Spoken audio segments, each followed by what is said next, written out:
السلام علیکم ویورز، ہمارے چینل پر خوش آمدید۔ میرے ابا کے انتقال کے بعد سے جب سے ہم لوگ اس نئے گھر میں آ کر رہنے لگے تھے، ایک بہت عجیب سی بات میں دیکھ رہی تھی۔ جب سے ہم لوگ اس نئے گھر میں آ کر رہنے لگے تھے تو ہر جمعرات کو مغرب کی اذان ہونے کے کچھ دیر بعد ہی گھر کے دروازے پر دستک ہوتی، اور جب میں کھولتی تو سامنے ایک برقعے میں خاتون موجود ہوتی۔ آج تک اس عورت کا چہرہ میں نے نہیں دیکھا تھا۔ وہ عورت ہمارے گھر آتی ہے اور اماں اسے اپنے ساتھ ایک کمرے میں لے جاتی اور کمرے کا دروازہ بند کر لیتی۔ کافی دیر کے بعد وہ عورت اس کمرے سے نکلتی اور اسی طرح سے واپس چلی جاتی۔ جب میں اماں سے اس عورت کے بارے میں پوچھتی تو اماں کوئی جواب نہ دیتی، بس یہ کہتی کہ وہ ان کی پرانی سہیلی ہے اور ان سے ملنے کے لیے آتی ہے۔ شروع میں تو مجھے بھی ایسا ہی لگا تھا، لیکن عورت جیسے ہر ہفتے اماں سے ملنے آتی تھی اور وہ بھی ہر جمعرات کو بلا ناغہ، یہ بات مجھے کچھ عجیب سی لگتی تھی۔ اور اس کے جانے کے بعد اماں بھی اپنے کمرے میں ہی رہتی اور کمرے سے باہر نہ نکلتی۔ ایک دن مجھے اس بات کا تجسس ہوا کہ آخر اماں اور اس کے بیچ میں کیا گفتگو ہوتی ہے، اور میں اس عورت کا چہرہ بھی دیکھنا چاہتی تھی، کیونکہ اس عورت کو اس گھر میں آتے ہوئے کوئی 3-4 مہینے گزر گئے تھے، اور ان 4 مہینوں میں نے اس کا چہرہ نہیں دیکھا تھا۔ اس طرح خاموشی سے آتی تھی اور خاموشی سے چلی جاتی تھی۔ اپنے تجسس کے ہاتھوں مجبور ہو کر ایک دن میں چھپ کر اماں کی کھڑکی میں سے دیکھنے لگی، اور جیسے ہی وہ عورت اماں کے کمرے میں گئی تو یہ دیکھتے ہی میرے پیروں کے نیچے سے زمین نکل گئی کہ وہ عورت تو… میرا نام فرزانہ ہے۔ میرا تعلق لاہور شہر سے ہے۔ یہاں پر ایک چھوٹا سا گھر جو کہ میرے ابا کی ذاتی ملکیت تھا۔ اس میں ہم لوگ بہت اچھی تو نہیں لیکن ایسی زندگی گزار رہے تھے جو کافی لوگوں سے بہتر تھی، اور اسی میں ہم لوگ شکر ادا کرتے تھے، کیونکہ میرے ابا نے ہمیشہ ہی ہمیں یہی سکھایا تھا۔ مگر میری اماں، وہ ان حالات میں خوش نہیں تھی۔ وہ ہمیشہ ہی ابا سے اس بات کا گلہ کرتی تھی کہ میرے ابا انہیں وہ سب کچھ نہیں دے پائے جو ان کی خواہش تھی۔ وہ ہر وقت گھر میں یہی کہتی رہتی تھی کہ ابا سے شادی کر کے انہوں نے اپنی زندگی خراب کر لی ہے، ان کے نصیب بھی پھوٹ گئے۔ اس گھر میں آ کر انہوں نے ایک دن بھی خوشی کا نہیں گزارا اور اپنی مرضی سے زندگی نہیں گزاری، جبکہ میرے ابا ان کی ہر خواہش کو پورا کرنے کی کوشش کرتے تھے اور ان کے لیے ڈبل ڈبل کام کرتے تھے۔ مگر میری ماں ان سے خوش نہیں ہوتی تھی۔ وہ میری سگی ماں نہیں تھی۔ میری سگی اماں کا انتقال میرے بچپن میں ہی ہو گیا تھا۔ میں صرف 1 سال کی تھی جب میری اماں مجھے چھوڑ کر چلی گئی۔ اس کے بعد کچھ گھر کی اور کچھ میری ذمہ داری کی وجہ سے میرے ابا کو مجبوراً دوسری شادی کرنا پڑی، کیونکہ اس گھر کو کسی عورت کی ضرورت تھی، اور اسی لیے میرے ابا نے دوسری شادی کا فیصلہ کیا۔ میرے ابا کی دوسری شادی میری پھپھو نے اپنی مرضی سے کروائی تھی۔ میری ستیلی ماں، جن کا پہلے بھی ایک بیٹا تھا، ان کے پہلے شوہر نے انہیں طلاق دے دی تھی۔ سب کا یہی کہنا تھا کہ اس میں ان کی کچھ غلطی نہیں ہے، ان کا شوہر ایک اچھا انسان نہیں تھا، اسی لیے انہوں نے خود اپنے شوہر کو چھوڑ دیا ہے۔ میرے ابا نے بھی یہ سوچ کر ان سے شادی کر لی کہ وہ بھی ایک بیٹے کی ماں ہیں، ایسے میں مجھے وہ اپنی بیٹی سمجھے گی اور اس گھر کو اپنا گھر سمجھ لیں گی۔ میرے ابا نے ان کے بیٹے کو دل سے قبول کیا تھا، اسی لیے تاکہ وہ بھی مجھے دل سے قبول کر لے۔ وہ اپنے بیٹے کو بھی اپنے ساتھ اس گھر میں لے آئی تھی، لیکن انہوں نے مجھے اپنی سگی بیٹی شاید ہی قبول کیا ہی نہیں تھا۔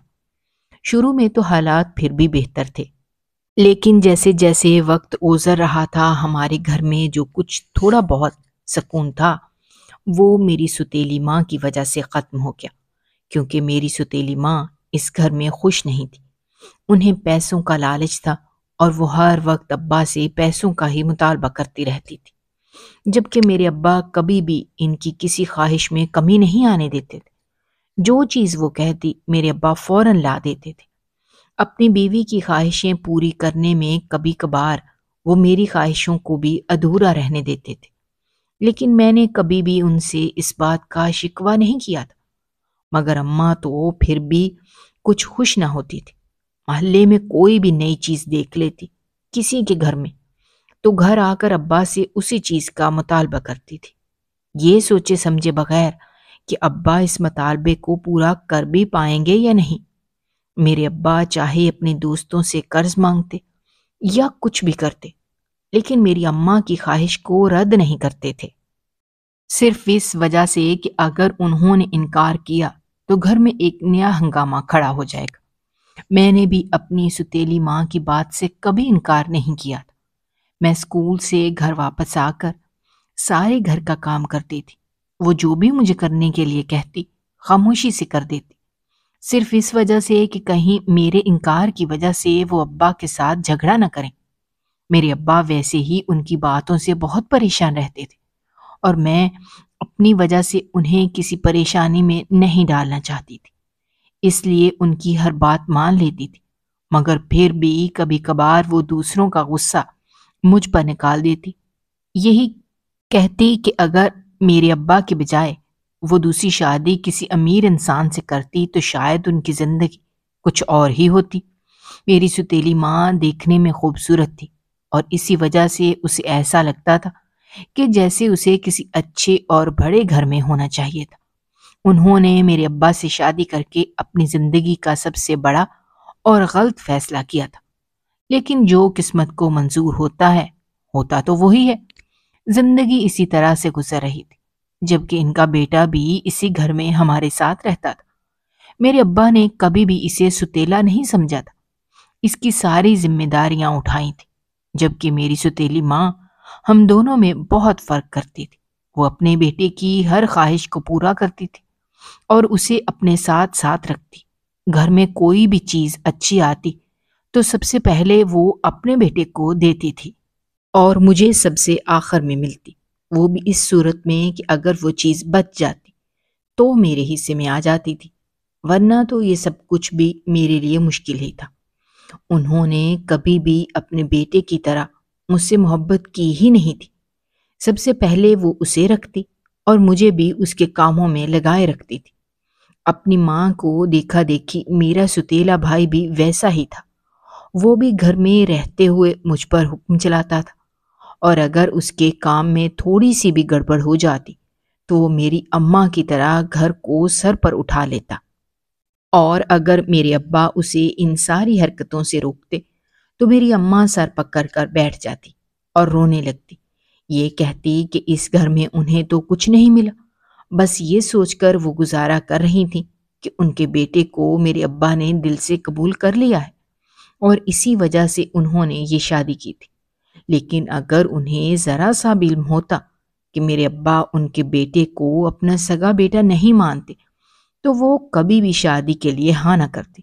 اسی لیے میرے ابا نے بھی ان کے بیٹے کو کچھ بھی کہنا چھوڑ دیا تھا، کیونکہ اماں کو تو یہی لگتا تھا کہ میرے ابا ان کے بیٹے کو اپنا بیٹا نہیں مانتے، اسی لیے اسے روک ٹوک کیا کرتے ہیں، جبکہ ایسا کچھ نہیں تھا۔ میرے ابا بس اس کی بھلائی کے لیے اسے روکتے تھے، مگر اماں بیچ میں آ جاتی تھی اور اس کے ہر غلط کام پر پردہ ڈال دیتی، یہ کہتی کہ ان کا بیٹا تو بہت ہی شریف اور اچھا بچہ ہے، وہ کبھی کوئی غلطی کر ہی نہیں سکتا۔ بچپن میں بھی وہ کبھی بھی کوئی شرارت کرتا تو میری اماں اس کی شرارت کو چھپانے کے لیے مجھ پر نام لگا دیتی۔ میرے ابا ساری حقیقت سے واقف ہوتے تھے، مگر ابا خاموش رہتے، یہ سوچ کر کہ جیسے جیسے وہ بڑا ہوگا تو خود بخود سمجھدار ہو جائے گا۔ بہت مرتبہ انہوں نے اماں کو یہ بات سمجھانے کی کوشش کی تھی کہ وہ بے جا لاڈ پیار میں اپنے بیٹے کو بگاڑ رہی ہیں، جبکہ انہیں تو یہ بات کبھی سمجھ ہی نہیں آئی تھی۔ اسی لیے ابا نے تو انہیں ان کے حال پر چھوڑ دیا تھا۔ زندگی اسی طرح سے گزر رہی تھی اور جیسے جیسے ہم بڑے ہو رہے تھے حالات ویسے ویسے خراب ہوتے جا رہے تھے۔ میرا ستیلا بھائی، کیونکہ اماں نے اسے بچپن میں کبھی غلط چیزوں سے روکا ہی نہیں تھا، اور اب بڑے ہو کر بھی اس کے یہی حالات تھے۔ وہ باہر لڑکوں کے ساتھ سارا دن آوارہ گردی کرتا تھا، اور اگر میرے ابا اسے روک ٹوک کرتے تو پھر میری اماں کا وہی رونا دھونا ہوتا کہ ستیلا بیٹا ہے اسی لیے ابا اس کے ساتھ ایسا کرتے ہیں، جبکہ اپنی بیٹی کو وہ کچھ نہیں کہتے۔ میں نے کبھی کوئی ایسی غلطی کی ہی نہیں تھی کہ ابا مجھے ڈانٹ ٹپٹ کرتے۔ بے شک میری ماں بچپن میں مجھے چھوڑ کر چلی گئی تھی، لیکن میرے ابا نے میری بہت اچھی تربیت کی تھی، اور میں نے کبھی بھی کوئی ایسا کام نہیں کیا تھا جس کی وجہ سے میرے ابا کو شرمندگی کا سامنا کرنا پڑے۔ یہاں تک کہ میری سوتیلی ماں میرے ساتھ بالکل بھی اچھا رویہ نہیں رکھتی تھی، لیکن پھر بھی میں نے کبھی ان کے ساتھ بدتمیزی نہیں کی تھی۔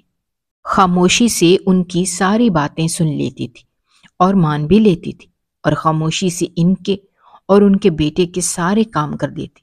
میرے ابا مجھے یہی کہتے تھے کہ مجھے صرف کچھ وقت تک اور ان سب کو برداشت کرنا ہوگا، وہ جلد ہی کوئی اچھا رشتہ دیکھ کر مجھے میرے گھر رخصت کر دیں گے، اس کے بعد میری اس جہنم سے جان چھوٹ جائے گی۔ یہ ابا کا آسرا ہی تھا کہ میں سب کچھ خاموشی سے برداشت کر رہی تھی۔ میرے ابا کیونکہ دو دو کام کرتے تھے، وہ رات کو دیر تک کام کرتے، صرف اس وجہ سے تاکہ ہمارے گھر کے اخراجات پورے ہو سکیں۔ دو بچوں کی پڑھائی کی ذمہ داری بھی ان کے کندھوں پر تھی۔ میں نے اپنے کالج کی تعلیم کے بعد اپنی پڑھائی اس لیے ختم کر دی کہ ابا کے اوپر مزید بوجھ نہ پڑے، جبکہ میری سوتیلی ماں یہ کہتی تھی کہ وہ اپنے بیٹے کو اعلیٰ تعلیم دلوانا چاہتی ہیں، اور میرے ابا ان کی کسی بات سے انکار نہیں کر سکتے تھے، اسی لیے ان کے بیٹے کو اچھی یونیورسٹی میں داخلہ دلوایا، جبکہ وہ لڑکا اس قابل نہیں تھا۔ اسے پڑھائی میں کوئی شوق نہیں تھا، وہ وہاں صرف اور صرف اپنا وقت اور میرے ابا کا پیسہ ضائع کرنے کے لیے جاتا تھا۔ لیکن اماں کی فرمائش کو کون ٹال سکتا ہے؟ ان کے کہنے پر ان کے بیٹے پر ابا پیسے بھی برباد کرنے کو تیار ہو گئے، لیکن اماں پھر بھی خوش نہ ہوتی تھی۔ میرے ابا ان دونوں ماں بیٹے کی خواہشیں پوری کرتے کرتے تھک گئے تھے۔ آخر کار میرے ابا بستر پر پڑ گئے۔ زیادہ کام کرنے کی وجہ سے وہ بیمار ہو گئے۔ وہ عمر کے جس حصے میں تھے، اتنا کام اور اتنا بوجھ ان کے لیے اٹھانا ناممکن سی بات تھی، لیکن کیونکہ میرا بھائی کوئی کام کرنے کے لیے تیار نہیں ہوتا تھا، اسی لیے سب کچھ میرے ابا کو کرنا پڑتا تھا۔ اس کی پڑھائی کے اخراجات بھی اٹھانے پڑتے تھے، جبکہ وہ پڑھائی کے نام پر صرف آوارہ گردی کرنے کے علاوہ اور کچھ نہیں کرتا تھا۔ مگر اماں نے تو کبھی اسے سمجھانا ضروری ہی نہیں سمجھا تھا، صرف یہ کہہ کر بات ٹال دی تھی کہ ابھی ان کا بیٹا چھوٹا ہے، بڑا ہوگا تو سمجھدار ہو جائے گا، اور کل کو یہی ان کا مستقبل ہے، یہی اسی نے ہی سنبھالنا ہے۔ ابا پھر خاموش ہو جاتے تھے، اور جیسا چل رہا تھا ویسا، لیکن وہ زبردستی کام پر چلے گئے۔ میرے روکنے کے باوجود بھی وہ نہ رکے، اور ان کے گھر سے جانے کے تقریباً 2 گھنٹے بعد ہی وہاں سے فون آیا تھا کہ کام کرتے ہی میرے ابا گر کر بے ہوش ہو گئے ہیں۔ وہ لوگ انہیں اٹھا کر ہسپتال لے گئے تھے۔ اسپتال میرے ابا 2 دن تک داخل رہے تھے، اور اس کے بعد میرے ابا اس دنیا کو اور ہمیں چھوڑ کر ہمیشہ کے لیے چلے گئے۔ ابا کے جانے کا دکھ میرے لیے بہت بڑا تھا، کیونکہ اس دنیا میں ایک میرے ابا ہی تو تھے جو میرے ہمدرد تھے۔ اس کے علاوہ تو سب لوگ ایک دوسرے کے ساتھ مطلب سے جڑے ہوئے تھے۔ میری ستیلی ماں اور ستیلے بھائی کو تو مجھ سے محبت تو بہت دور کی بات ہے، ہمدردی بھی نہیں تھی، اور نہ ہی مجھے ان لوگوں سے کسی چیز کی امید تھی۔ میرے ابا ہی تو میرے بارے میں سوچتے تھے، وہ بھی مجھے اکیلا چھوڑ کر چلے گئے تھے۔ ابا کے انتقال کے بعد سب کچھ بدل گیا تھا۔ میری ستیلی ماں نے میرے ابا کا یہ گھر بیچنے کا ارادہ کیا، اور یہ سب کچھ بھی انہوں نے اپنے بیٹے کے کہنے پر ہی کیا تھا۔ میں بالکل بھی اس حق میں نہیں تھی۔ ایک یہ گھر ہی تو تھا جو ہمارا اپنا تھا، اور میری اماں اس کو بھی بیچنے چلی تھی۔ میرے ستیلے بھائی نے اماں کو بہت سنہرے خواب دکھائے تھے۔ یہ کہا تھا کہ اس گھر کو بیچ کر وہ اپنا کاروبار شروع کرے گا، اور پھر اس کے بعد اماں کو بڑا گھر خرید کر دے گا۔ اماں بھی اس کی باتوں میں آ گئی تھی، جبکہ میں جانتی تھی کہ ایسا کچھ نہیں ہوگا۔ زیادہ کے لالچ میں یہ جو چھوٹا سا گھر ہمارے پاس ہے، ہم لوگ اس سے بھی ہاتھ دھو بیٹھیں گے۔ میرے لاکھ منع کرنے کے بعد بھی اس گھر میں میری کسی نے نہ سنی۔ اس گھر میں ہوتا تو وہی تھا جو اماں اور اس کا بیٹا چاہتے تھے، اور ویسا ہی ہوا۔ اماں نے اپنے بیٹے کی محبت میں جہاں پہلے اتنا کچھ کیا تھا، وہاں یہ گھر بھی بیچنے کو تیار ہو گئی، اور انہوں نے میرے ابا کی آخری نشانی بھی اپنے بیٹے کے کہنے پر فروخت کر دی۔ اس گھر کو فروخت کرنے کے بعد جتنے بھی پیسے ملے تھے، اس میں سے کچھ انہوں نے اپنے بیٹے کو کاروبار شروع کرنے کے لیے دے دیے، جبکہ کچھ پیسے انہوں نے رکھ لیے تھے تاکہ کسی اور جگہ جا کر کرائے کے گھر میں ہم لوگ رہ سکیں۔ ابھی اتنے پیسے تو تھے نہیں کہ اپنا گھر خرید سکتے، اسی لیے یہ محلہ چھوڑ کر ہم کسی دوسرے محلے میں آ کر رہنے لگے۔ یہاں پر ایک چھوٹا سا گھر ہم لوگوں نے کرائے پر لیا تھا، کیونکہ جتنے پیسے ہمارے پاس تھے اس میں یہی گھر مل سکتا تھا، کیونکہ اماں نے گھر بیچ کر تقریباً سارے پیسے ہی تو اپنے بیٹے کو کاروبار کرنے کے لیے دے دیے تھے۔ صرف چند پیسے ہی تھے ان کے پاس جو ہم لوگ خرچ کر رہے تھے، اور جس سے ہمارے گھر کا گزارا چل رہا تھا۔ اس گھر میں جب سے ہم لوگ آ کر رہنے لگے تھے، میں نے ایک عجیب سی بات دیکھی تھی۔ ہر جمعرات کو ایک برقعے والی عورت مغرب کے بعد ہمارے گھر آتی اور اماں کے ساتھ ان کے کمرے میں چلی جاتی۔ وہ دونوں کافی دیر تک وہاں باتیں کرتی رہتی، اور پھر وہ عورت اماں کے کمرے سے نکل کر خاموشی سے چلی جاتی۔ اماں سے پوچھتی تو وہ یہ کہتی کہ ان کی ایک پرانی سہیلی ہے جو کہ اسی محلے میں رہتی ہے اور ان سے ملنے کے لیے آتی ہے۔ مجھے یہ بات سمجھ نہیں آتی تھی کہ اماں کی سہیلی ہر جمعرات کو ہی کیوں آتی تھی، اس کے علاوہ وہ کیوں نہیں آتی تھی۔ کسی اور دن نہ ہی اس عورت کی میں نے آواز سنی اور نہ ہی اس عورت کو میں نے دیکھا تھا، نہ ہی اس عورت نے کبھی ہمارے گھر آ کر چائے پانی پیا تھا۔ اماں بس خاموشی سے اسے اپنے ساتھ کمرے میں لے جاتی تھی اور وہ خاموشی سے نکل کر گھر سے باہر چلی جاتی تھی۔ یہ بات مجھے بہت عجیب سی لگتی تھی، جبکہ اس کے گھر سے جانے کے بعد اماں بھی پوری رات اپنے کمرے سے باہر نہ نکلتی۔ مجھے اس بات پر بہت تجسس ہوتا تھا اور میں جاننا چاہتی تھی کہ آخر وہ عورت کون ہے اور ہر ہفتے ہمارے گھر کیوں آتی ہے، اور وہ بھی مخصوص جمعرات کے دن۔ ایک دن اپنے تجسس کے ہاتھوں مجبور ہو کر میں نے فیصلہ کیا کہ کیوں نہ اماں کے کمرے کی کھڑکی سے جھانک کر دیکھا جائے کہ آخر وہ عورت ہے کون اور اماں سے کیا باتیں کرتی ہے۔ اسی مقصد کے تحت میں چپکے چپکے سے اس عورت کے آنے کے بعد اماں کی کھڑکی سے جھانک کر دیکھنے لگی۔ جیسے ہی وہ عورت اماں کے کمرے میں داخل ہوئی اور اس نے اپنا نقاب ہٹایا، تو یہ دیکھ کر میرے پیروں کے نیچے سے زمین نکل گئی کہ اس برقعے میں کوئی عورت نہیں بلکہ کوئی مرد تھا۔ تو اس کا مطلب یہ تھا کہ اماں سے ملنے کے لیے برقعے میں عورت نہیں بلکہ مرد آتا تھا۔ لیکن وہ کون تھا؟ اس سے پہلے کہ میں ان کی گفتگو سنتی، میری اماں کی نظر کھڑکی پر گئی تھی اور انہوں نے مجھے دیکھ لیا۔ میں فوراً سے بھاگ کر گھر کے صحن میں آ گئی اور اماں بھی اپنے کمرے سے باہر نکل آئیں۔ وہ جس طرح سے مجھے دیکھ رہی تھیں، مجھے ان سے ڈر محسوس ہونے لگا۔ میں نے اماں سے یہی کہا کہ میں کسی کام سے انہیں بلانے کے لیے آئی تھی، لیکن اماں نے میری ایک نہ سنی۔ انہوں نے مجھے بالوں سے پکڑا اور 2-3 تھپڑ میرے چہرے پر مارے۔ اس کے بعد اسی طرح سے مجھے لے کر گھر سے باہر نکل آئی۔ میں ان کو روکتی رہی، پوچھتی رہی کہ وہ مجھے کہاں لے کر جا رہی ہیں، لیکن انہوں نے میری کوئی بات نہ سنی اور اسی طرح سے گھسیٹتے ہوئے مجھے گھر سے باہر لے آئے اور بہت دور لے آئے۔ وہ مجھے گھر سے بہت دور ایک ویران سی گلی میں لے آئی تھی جو میرے لیے انجان تھی۔ ایک تو ہم لوگ اس محلے میں نئے آئے تھے اور مجھے یہاں کے راستوں کا کچھ علم نہیں تھا، اور جانے اماں مجھے کن کن گلیوں سے گزار کر یہاں لائی تھی۔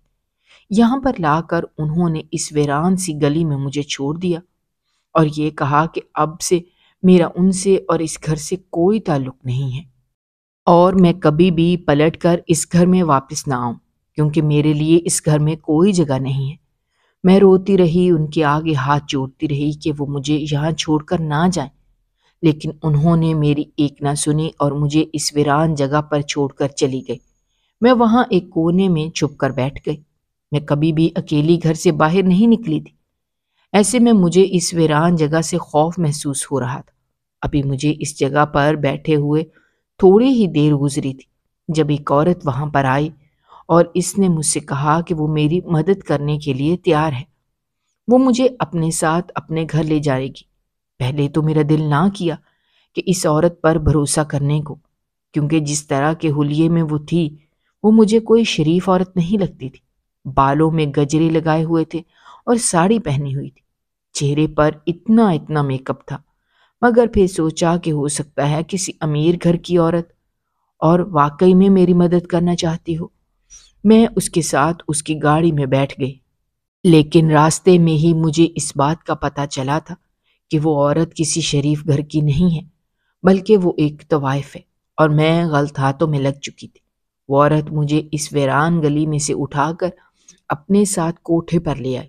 وہ مجھے دھوکے سے اپنے ساتھ لائی تھی، اور یہاں لا کر اس نے مجھے کمرے میں بند کر دیا اور مجھ سے یہی کہا کہ اب یہی میری زندگی ہے، میں یہاں سے کہیں نہیں جا سکتی، مجھے یہیں پر رہنا ہے اور وہی سب کچھ کرنا ہوگا جو وہ مجھے کرنے کے لیے کہیں گے۔ اگر تو میں اچھے طریقے سے رہوں گی، ان کی بات مانوں گی، تو وہ بھی میرے ساتھ اچھے طریقے سے رہے گی، لیکن اگر میں نے ان کی بات کے خلاف جاؤں گی تو اس کا انجام اچھا نہیں ہوگا۔ میں یہ کس مصیبت میں پھنس گئی تھی؟ میں یہاں پر نہیں رہنا چاہتی تھی، یہاں سے بھاگ جانا چاہتی تھی، لیکن میرے پاس کوئی راستہ نہیں تھا۔ اس عورت نے مجھے اس کمرے میں قید کر دیا تھا، وہ مجھ سے غلط کام کرنے کے لیے مجبور کرتی تھی، جبکہ میں یہ سب کچھ کیسے کر سکتی تھی؟ میں ایک شریف گھر کی عزت دار لڑکی تھی، اور میرے لیے سب کچھ بالکل بھی قابل قبول نہیں تھا۔ وہ عورت مجھے اس کام کے لیے مجبور کرتی، اور اگر میں انکار کرتی تو مجھے بھوکا رکھا جاتا اور مجھ پر ظلم کیا جاتا تھا اور مجھے مارا پیٹا بھی جاتا تھا۔ میں نے اس عورت کی بہت منتیں کی کہ وہ مجھے یہاں سے جانے دے، لیکن اس نے مجھ سے کہا کہ اس نے میری ماں کو میری قیمت ادا کی ہے۔ اس نے مجھے بتایا کہ میری ماں نے پیسوں کے لیے میرا سودا کر دیا تھا۔ میری ستیلی ماں جان بوجھ کر مجھے اس ویران گلی میں چھوڑ کر گئی تھی، جبکہ اس طوائف سے میری ستیلی ماں کا پہلے ہی سودا طے ہو چکا تھا، اور ان دونوں کے درمیان یہی طے ہوا تھا کہ میری ستیلی ماں مجھے رات کے اندھیرے میں اس ویران گلی میں چھوڑ جائیں گی اور یہاں سے وہ مجھے آ کر لے جائے۔ مجھے یقین نہیں آ رہا تھا کہ میری ستیلی ماں پیسوں کے لیے اس حد تک بھی جا سکتی ہے۔ مجھے تو لگتا تھا کہ صرف پیسے کے لیے وہ چھوٹے چھوٹے دھوکے کرتی ہے۔ انہوں نے پیسوں کے لیے ابا کی آخری نشانی بیچ دی۔ مجھے نہیں معلوم تھا کہ وہ پیسے کے لیے اس حد تک گر جائیں گی کہ مجھے بھی ایک طوائف کے ہاتھوں بیچ دیں گی، مگر انہوں نے ایسا ہی کیا تھا۔ اس لیے وہ عورت مجھے یہاں سے بھیجنے کے لیے بالکل بھی تیار نہیں تھی۔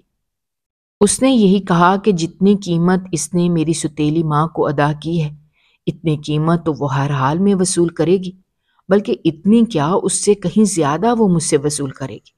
اتنا کہہ کر وہ چلی گئی تھی، اور میں یہ سوچ کر رہ گئی تھی کہ اب مجھے کیا کرنا چاہیے۔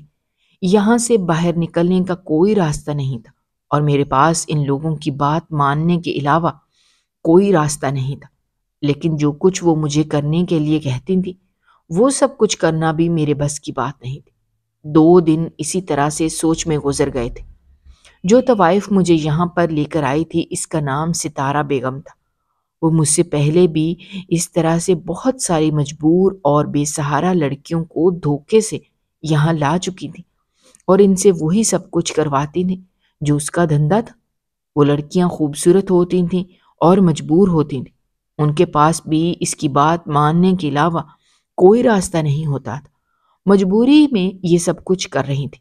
یہاں پر افضل نام کا ایک خادم تھا جو کہ اس کوٹھے کے اندر ہی رہتا تھا، اور یہاں پر ستارہ بیگم کے سارے کام وہی کرتا تھا۔ ایک طرح سے وہ ستارہ بیگم کا خاص ملازم تھا جو ہر وقت ان کے ساتھ رہتا تھا۔ اس رات ستارہ بیگم نے اس کے ہاتھ میرے لیے کچھ کپڑے اور زیورات بھجوائے تھے، یہ کہہ کر کہ میں ان کو پہن کر تیار ہو جاؤں۔ آج مجھے ان کے کہنے کے مطابق کسی سیٹھ کے ساتھ جانا ہے۔ وہ خادم مجھے وہی سب کچھ دینے کے لیے آیا تھا۔ جب میں نے اسے روک لیا اور اس کی بہت منت سماجت کرنے لگی، میں نے اسے بہت واسطے دیے، یہی کہا کہ اس گھر میں بھی اس کی بیٹیاں ہوں گی، اس کی بہنیں ہوں گی، وہ مجھے یہاں سے نکال دے، میں ساری زندگی اس کی احسان مند رہوں گی۔ وہ کافی دیر کھڑا میری بات پر سوچتا رہا۔ میرے ابا نے اپنی محنت کی کمائی سے مجھے چین بنا کر دی تھی جو کہ سونے کی تھی، اور انہوں نے بہت محبت سے میرے گلے میں ڈالی تھی۔ میں نے وہ چین اتار کر اس خادم کے ہاتھ میں رکھ دی کہ وہ اس چین کو رکھ لے، لیکن مجھے یہاں سے جانے دے۔ جبکہ اپنی بیگم کو تو وہ کوئی بھی بہانہ بنا سکتا ہے، یہ بھی کہہ سکتا تھا کہ میں خود یہاں سے بھاگ گئی۔ اس چین کو دیکھ کر اس کے دل میں بھی لالچ آ گیا۔ میں جانتی تھی کہ اس انسان کے دل میں رحم نہیں آ سکتا، کیونکہ جس جگہ پر وہ رہتا تھا یہاں کے لوگوں کے سینوں میں دل نہیں تھے۔ ہاں، یہ ضرور جانتی تھی کہ وہ کسی لالچ کے تحت ہی شاید میری مدد کر دے، اور ویسا ہی ہوا تھا۔ میری منت سماجت کرنے کا کوئی اثر نہ ہوا تھا، کیونکہ اس کے دل میں کوئی رحم نہیں تھا۔ جیسے ہی میں نے سونے کی چین اس کے ہاتھ میں رکھی تھی تو اس کی آنکھیں چمک اٹھی تھیں۔ میں نے اسے یہی کہا کہ وہ اس چین کو رکھ لے، لیکن مجھے یہاں سے جانے دے۔ وہ میرے ابا کی آخری نشانی میرے پاس رہ گئی تھی، جو میں کسی بھی قیمت پر اسے دینا نہیں چاہتی تھی، لیکن اس کے علاوہ اور کوئی راستہ بھی نہیں تھا۔ میرے ابا بھی ہوتے تو وہ بھی یہی کہتے۔ ان کے لیے بھی اس چین سے کہیں زیادہ قیمتی میری عزت تھی، اور اس کے لیے میں کچھ بھی کر سکتی تھی۔ وہ خادم بھی چین کے بدلے مجھے یہاں سے نکالنے پر راضی ہو گیا۔ اس نے مجھ سے کہا کہ فی الحال تو میں خاموش ہو جاؤں، جیسے ہی آدھی رات گزرے گی تو وہ چپکے سے مجھے یہاں سے نکال دے گا۔ بس میں یہاں سے نکل کر کہیں بھی دور چلی جاؤں، کیونکہ اگر میں ان کے ہاتھ دوبارہ سے لگ گئی تو میرے ساتھ اس کے ساتھ اور اس کے ساتھ بھی اچھا نہیں ہوگا۔ رات کے پچھلے پہر اس خادم نے وہاں سے نکلنے میں میری مدد کی تھی، اور میں اس کوٹھے سے نکل آئی تھی، اور وہاں سے بھاگ کر میں واپس اسی گلی میں آ گئی تھی جہاں پر میری ستیلی ماں مجھے چھوڑ کر گئی تھی، اور جہاں سے وہ طوائف مجھے جھوٹا بہانہ بنا کر لے گئی تھی۔ جیسے ہی میں اس جگہ پہنچی تو یہ دیکھ کر جان نکل گئی کہ وہاں پر بہت سارے لوگ جمع ہیں، جن کے درمیان ایک عورت زمین پر گری ہوئی تھی، اور لوگ اس کے ارد گرد جمع تھے۔ میں لوگوں کو سائڈ پر کرتے ہوئے جیسے ہی وہاں پہنچی تو حیران رہ گئی کہ وہ عورت کوئی اور نہیں بلکہ میری ستیلی ماں تھی، جو کہ زمین پر گری پڑی تھی اور اس کے سر سے خون نکل رہا تھا۔ شاید کسی گاڑی والے نے اسے زخمی کر دیا تھا۔ میں نے لوگوں سے مدد مانگی، اور لوگوں کی مدد سے میں اپنی ماں کو اسپتال لے آئی، ان کی پٹی کروائی، اور ان کے پاس گئی تو انہوں نے حیرت سے مجھے دیکھا اور مجھ سے معافی مانگنے لگی کہ انہوں نے میرے ساتھ ٹھیک نہیں کیا تھا، اور میں نے ہی آج ان کی جان بچائی تھی۔ میری ستیلی ماں رو کر گڑ گڑا کر مجھ سے معافی مانگنے لگی۔ جب میں نے ان سے پوچھا کہ وہ رات کے اندھیرے میں گھر سے باہر کیوں نکلی تھی تو وہ مزید رونے لگیں، اور انہوں نے روتے ہوئے مجھے بتایا کہ جس بیٹے کو ساری زندگی انہوں نے ہاتھ کا چھالا بنا کر رکھا، جس کے لیے انہوں نے اتنا کچھ کیا، یہاں تک کہ اپنے شوہر کی آخری نشانی بھی بیچ کر اس کو پیسے دے دیے، اس بیٹے نے ہی ان کے ساتھ آخر میں دغا کی تھی۔ انہوں نے مجھے بتایا کہ ان کے بیٹے نے ہی انہیں اس بات پر مجبور کیا تھا کہ مجھ سے انہیں کوئی فائدہ نہیں ملے گا، ایسے میں وہ میرا سودا کر دے اور پیسے کمائے۔ وہی پیسے وہ اپنے اوپر لگائے گا اور اپنی زندگی سنوارے گی۔ ویسے بھی اس گھر میں رہوں گی تو کل کو میری شادی کرنا پڑے گی، اسی لیے اپنے بیٹے کی باتوں میں آ کر ایک طوائف کے ساتھ انہوں نے میرا سودا طے کر دیا تھا۔ جب انہوں نے بہت غلط کیا تھا، وہاں سے جو بھی پیسے ملے تھے میری ستیلی ماں نے وہ بھی اپنے بیٹے کے ہاتھ میں رکھ دی۔ جب ہر جگہ سے اس نے پیسے لے لیے اور اب اسے لگا کہ اب اس کی ماں کا اسے کوئی فائدہ نہیں ہے، تو رات کے اندھیرے میں اس نے دھکے دے کر اپنی سگی ماں کو گھر سے نکال دیا۔ یہ کہا کہ اب وہ کبھی وہاں پلٹ کر نہ آئے۔ وہ یہی سوچ رہی تھی کہ جس بیٹے کو آج تک وہ اپنا سب کچھ مانتی آئی تھی، اس کے لیے اپنے شوہر سے اور مجھ سے لڑتی آئی تھی، اس نے آج اسے گھر سے نکال دیا تھا۔ یہی سوچتے سوچتے کب کسی گاڑی سے ٹکرا کر سڑک پر گر گئی، پتہ ہی نہیں چلا۔ انہوں نے یہی کہا کہ شاید وہ اسی قابل تھے، انہیں ان کے گناہوں کی سزا ہی مل رہی ہے جو ساری زندگی انہوں نے ناشکری کی تھی۔ ایک اچھا گھر تھا، شوہر تھا، سب کچھ تھا، لیکن پھر بھی وہ شکر نہیں کرتی تھیں، اور اب خدا نے ایک ایسی جگہ لا کر کھڑا کیا تھا۔ واقعی وہ ٹھیک کہتا ہے کہ اگر تم شکر کرو گے تو میں زیادہ دوں گا، لیکن اگر تم ناشکری کرو گے تو جو کچھ تمہارے پاس ہے وہ بھی چھین لوں گا۔ اور میری ستیلی ماں یہ کہہ کر رونے لگی تھی کہ جو کچھ اس کے پاس تھا اپنے لالچ میں اور خود غرضی میں، ناشکری میں اس نے وہ بھی گنوا دیا تھا۔ اب اس کے پاس کچھ نہیں ہے، نہ رہنے کے لیے گھر ہے اور نہ ہی کچھ اور۔ مجھے تو پہلے اس بات کا اندازہ تھا کہ ان کا بیٹا غلط راستے پر چل پڑا ہے، وہ کبھی کسی کا نہیں ہو سکتا۔ میرے ابا ٹھیک کہتے تھے، لیکن انہوں نے کبھی ابا کی بات مانی ہی نہیں تھی۔ اگر وہ اس وقت ابا کی بات مان کر اسے سمجھاتی تو شاید ہم دونوں کو ہی یہ دن دیکھنا نہ پڑتا، مگر جو کچھ بھی ہو چکا تھا اسے سوچنے سے کیا فائدہ تھا۔ ہمارے پاس کوئی ٹھکانہ نہیں تھا۔ جس ڈاکٹر نے اماں کا علاج کیا تھا، اسے ہماری کہانی کا پتہ چلا تو وہ ہمیں اپنے گھر لے آیا۔ اس نے اپنے گھر میں ہمیں پناہ دی تھی۔ جب میں نے اسے اس طوائف کے بارے میں بتایا تو اس نے یہی کہا کہ اب وہ مجھے نقصان نہیں پہنچا سکتی، میں اس گھر میں سکون سے رہ سکتی ہوں۔ اماں نے مجھے بتایا کہ وہ آدمی جو ان سے ملنے کے لیے برقع پہن کر آتا تھا، حقیقت میں وہ اسی طوائف کا ملازم تھا، اور اماں اس محلے کی ہر خوبصورت لڑکی کے بارے میں اسے بتاتی تھی کہ وہ لڑکی کب گھر سے نکلتی ہے اور کب کہاں جاتی ہے۔ وہ لوگ اماں کے بتانے پر لڑکیوں کو راستے سے اغوا کر لیتے تھے اور اس کے بدلے میں اماں کو چند پیسے دے دیتے تھے۔ میری اماں نے بہت غلط کیا تھا، لیکن کیونکہ انہیں اپنی غلطی کا احساس ہو گیا تھا، اسی لیے میں نے انہیں معاف کر دیا تھا۔ ہم اس ڈاکٹر کے گھر میں رہنے لگے تھے۔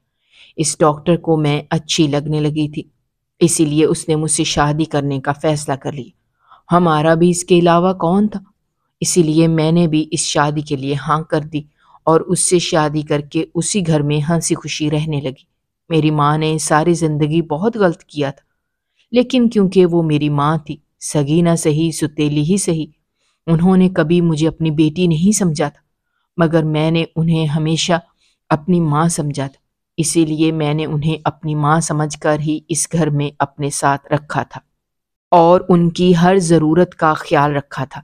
اسی لیے اور انہیں بھی اس بات کا احساس ہو گیا تھا کہ رشتے خون سے نہیں احساس سے بنتے ہیں۔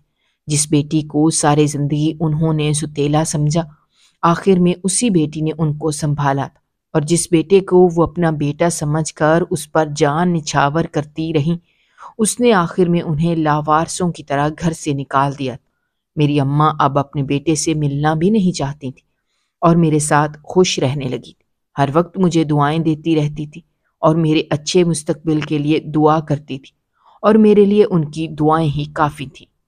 اگر آپ کو ہماری کہانیاں پسند آ رہی ہیں تو ہمارے چینل کو سبسکرائب کیجیے، ویڈیوز پر کمنٹ کیجیے اور شیئر کیجیے۔ شکریہ۔